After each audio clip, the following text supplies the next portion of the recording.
Hello friend, જય Shri Krishna. Geeta's cooking કોર્નરમાં તમારું સ્વાગત છે.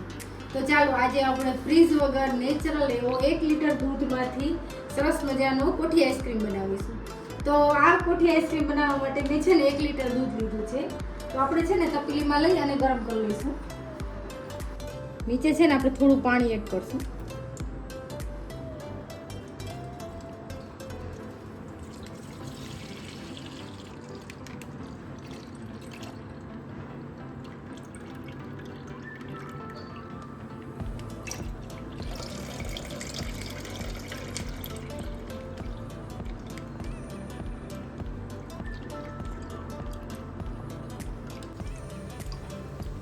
આ દૂધને છે ને એકદમ સરસ આપણે ગરમ કરી લઈશું.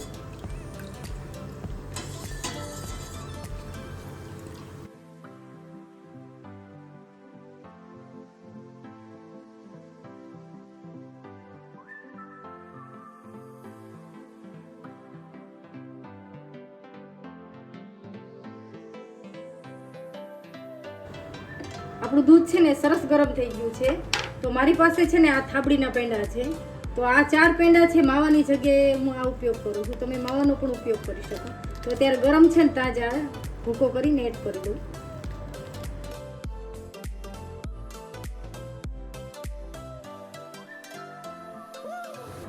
આપણે છે ને થાબડી પેંડા મીઠા હોય છે એટલે આપણે ખાંડ ઓછી જ એડ કરવાની. તો આ 2 ચમચી જેટલી ખાંડ છે.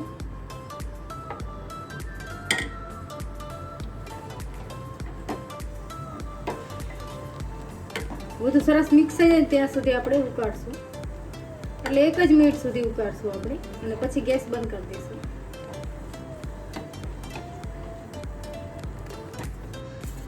હવે છે ને બધું મિક્સ થઈ ગયું છે.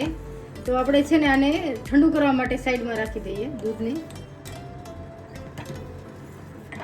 આ કોઠી આઈસ્ક્રીમમાં આપણે કોઈ મિલ્ક પાવડર કે કોઈ પણ વસ્તુ કારા લોટ કે કાંઈ ઉપયોગ નથી કરવાનો. સરસ એવો નેચરલ આપણે કોઠી આઈસ્ક્રીમ બનાવીશું. આપણે છે ને કોઠી આઈસ્ક્રીમ બનાવવાનું છે. તો એના માટે મેં એક સ્ટીલનું તપેલું લીધું છે. આ તપેલું છે ને અને મીઠું લીધું છે અને આ એલ્યુમિનિયમનો એક ડબ્બો લીધો છે. તો આપણે છે ને આ ડબ્બોને છે ને આમાં અંદર ગોઠવી દઈશું અને સાઈડમાં આપણે મીઠું અને બરફના ગાંગડા એડ કરી દઈશું.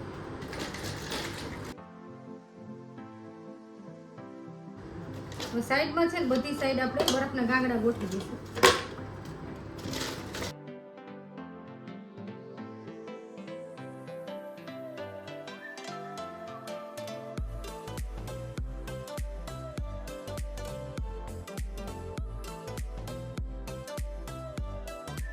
આ મીઠું છે ને એને પણ આપણે સાઈડમાં નાખતા જશું.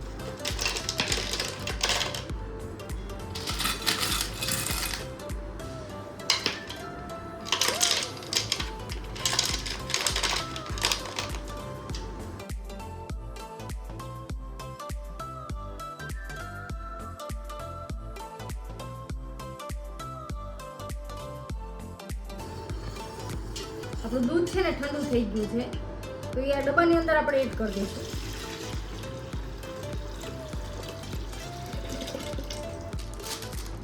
હવે છે ને આ પ્લાસ્ટિક એક રાખશું અને ફીટ ડબ્બો બંધ કરી દઈશું આપણે.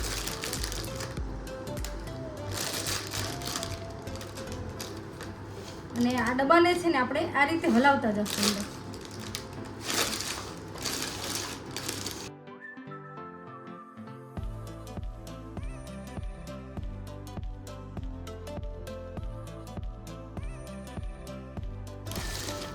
આ રીતે આપણે 10 થી 15 મિનિટ સુધી આ રીતે હલાવતા જ રહીશું અને વચ્ચે વચ્ચે પાછો આપણે બરફ ઓગળે ને તો એડ કરતા રહીશું.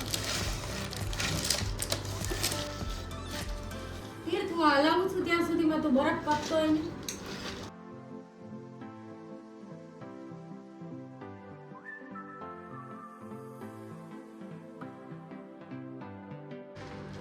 આ રીતે હલાવતા અત્યારે મારે 20 મિનિટ થઈ છે. વચ્ચે છે ને થોડો બરફ અને મીઠું પણ આપણે એડ કરવાની જરૂર પડી હતી. હવે છે ને આપણે ખોલી લઈએ. ત્યાં સુધી આપણે ખોલવાનું નથી. 20 મિનિટ પછી જ આપણે ખોલવાનું. અને હવે જોઈ લઈએ અંદર.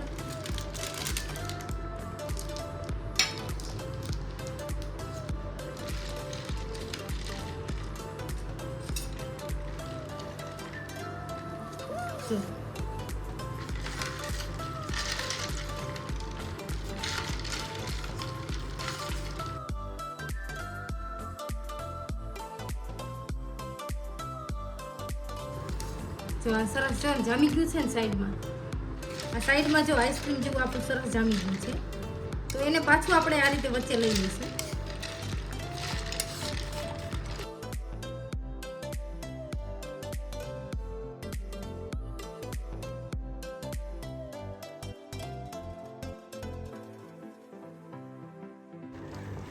જો અત્યારે જ કેટલો સરસ થઈ ગયો છે. તો આપણે નીચે હતો ને એ બધો પણ ઉખાડી લીધો છે આ રીતે.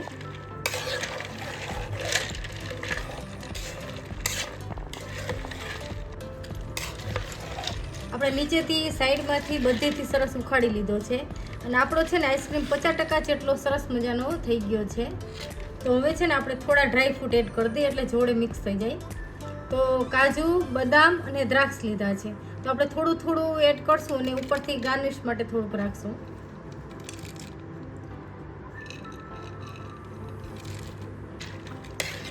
હવે આ ડ્રાય ફ્રૂટને છે ને આપણે મિક્સ કરી લઈશું.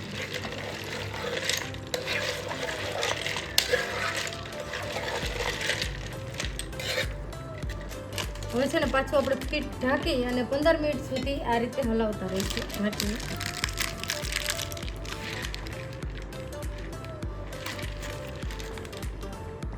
અને બરફની જરૂર પડશે, નિમકની જરૂર પડશે તો પાછું એડ કરશું. તમે જોઈ શકો છો નીચેથી પણ કેટલો સરસ જામી ગયું છે બરફ.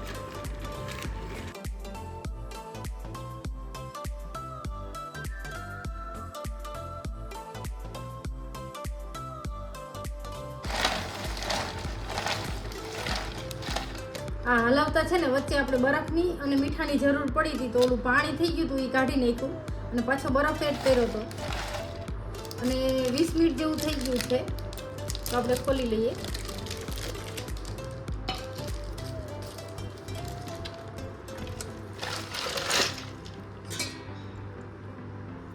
અને સાઈડમાંથી પાછું ઉખાડી અને વચ્ચે લઈ લઈશું.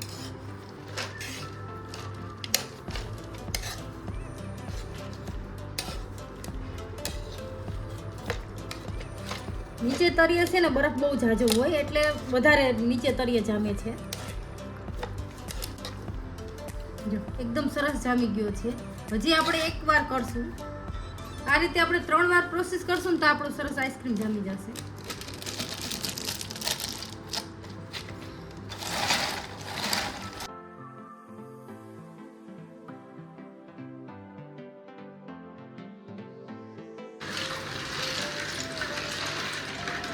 જ્યારે પણ આઈસ્ક્રીમ ખાવાનું મન થાય તો આ રીતે આપણે સહેલાઈથી બનાવી શકીશું. અને આ આઈસ્ક્રીમ 1 કલાકમાં જ બનીને તૈયાર થઈ જાય છે. તો આમાં ફ્રીજની કે કાંઈ જરૂર નથી પડતી. મારી રેસીપી છે ને હંમેશા યુનિક, ટેસ્ટી અને સાવ સહેલી રીતથી હોય છે. જો મારી ચેનલ ઉપર તમે નવા હોય તો સબસ્ક્રાઈબ કરજો અને મને કોમેન્ટમાં લખજો કે તમને મારો વિડીયો કેવો લાગે છે અને કયા સિટીમાંથી તમે જોઈ રહ્યા છો તે પણ જણાવજો.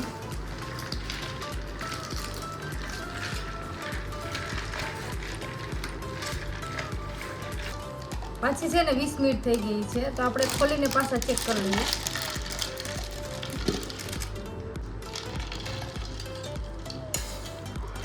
તો જો એકદમ સરસ આપણો શ્રીખંડ જેવો આઈસ્ક્રીમ તૈયાર થઈ ગયો છે. જો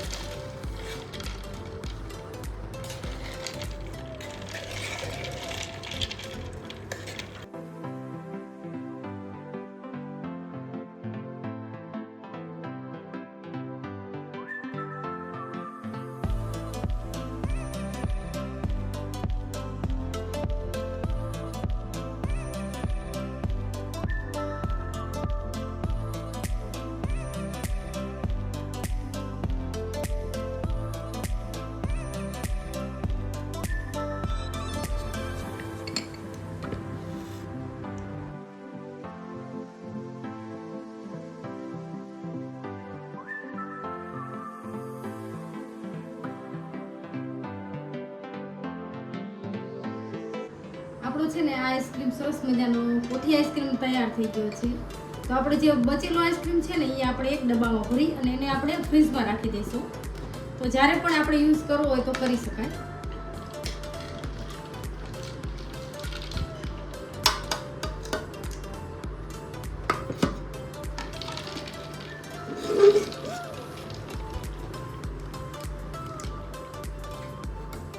તમે જોઈ શકશો આપણે 1 લીટર દૂધમાંથી કેટલો બધો આઈસ્ક્રીમ તૈયાર થયો છે.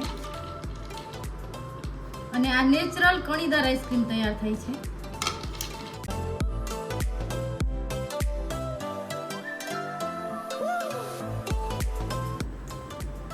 આપણે છે ને નેચરલ એકદમ સરસ ક્રીમી અને ટેસ્ટી કણીદાર આપણે આઈસ્ક્રીમ ઘરે બનાવ્યો છે, કોઠી આઈસ્ક્રીમ નેચરલ એવો.